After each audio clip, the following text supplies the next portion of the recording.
Carmen Theola is a mother who endured the unthinkable.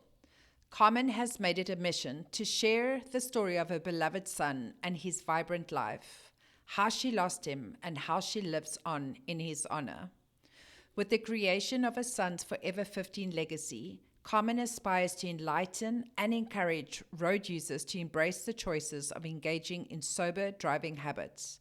It really is all about the choices we make. Carmen Theola, The Choice.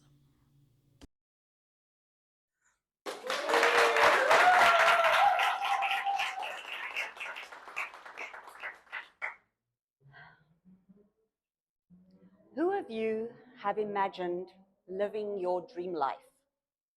Do you picture yourself happy and healthy, with a beautiful home, a satisfying career, interesting hobbies? Do you picture your perfect partner, having children, pets, or both? I did. I pictured exactly that, and I got to live it.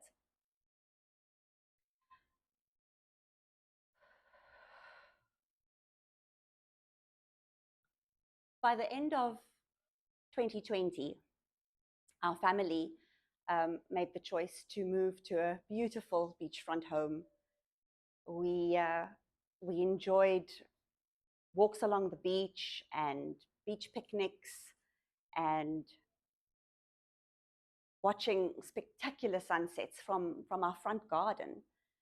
We had made that decision to give our family the perfect life.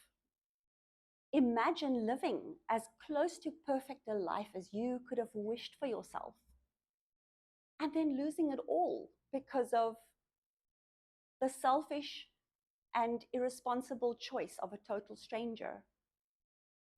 I've always said that my reason for being are my children. When my boy Kian was born on 11 October 2005, he lit up my entire world. From little, he loved playing Lego, his fluffy toys, racing cars. He loved to draw pictures. When we always joke and we say he actually got a baby sister for his birthday, because when he turned 4, 2 days later, his beautiful baby sister arrived, and those two were inseparable, 2 peas in a pod. Our family was complete.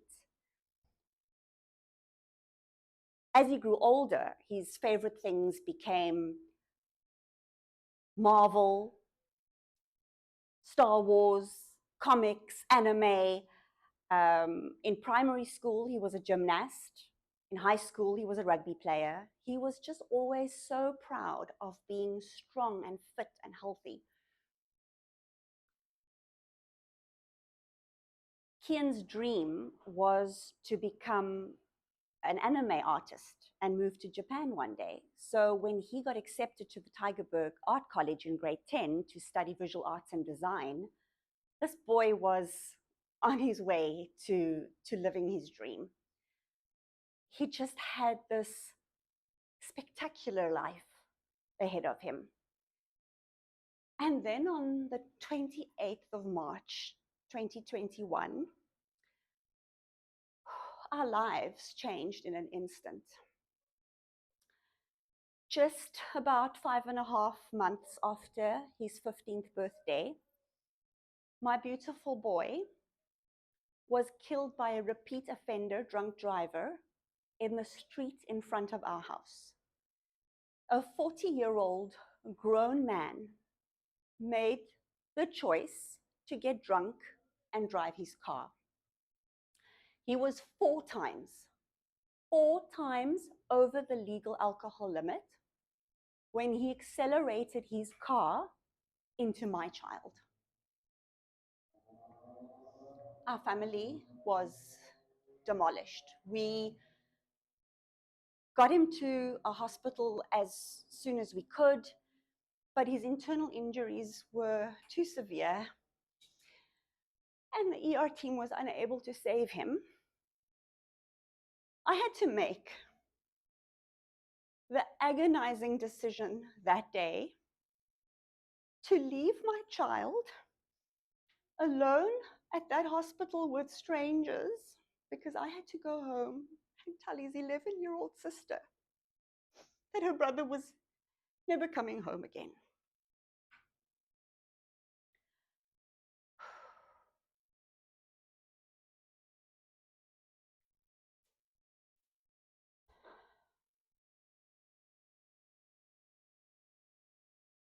In the now famous words of Dricus du Plessis, of all people, hulle weet nie wat ons weet nie. They don't know what we know. I know that it's impossible to get anyone to understand unless you have first-hand experience of the death of a child.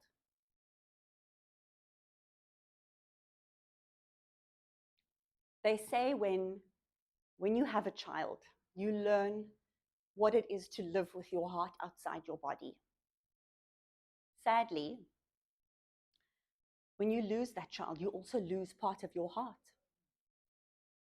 And the choice to live on with what's left of my heart is a daily one.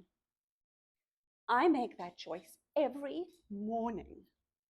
When I wake up and the realization hits again that my child's not asleep in his room, I make the choice every day to be the mother my daughter deserves and one my son would be proud of. Kian's baby sister, who's not so much a baby anymore, has made the choice to live her best life in honor of her brother. And Kian's dad and I have made the choice to fight for justice for our boy, no matter what it takes. My purpose now is to get everyone I address to realize how critical a choice can be.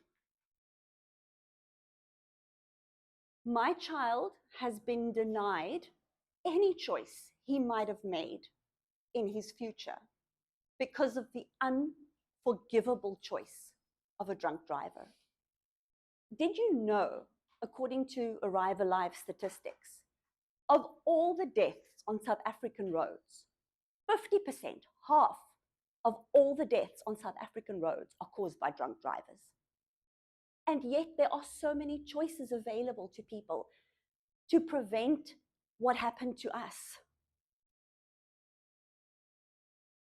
Pick a designated driver in your group when you go out. Decline an alcoholic drink if you know you're the one driving. Call a sober friend or relative if you find yourself in a fix. Book a transport service in advance if you know you're going to be partying.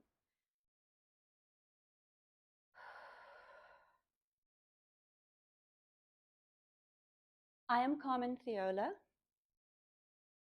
of Forever15 Foundation, and I urge you to make the pledge to yourself today to drive safer, drive sober, drive slower.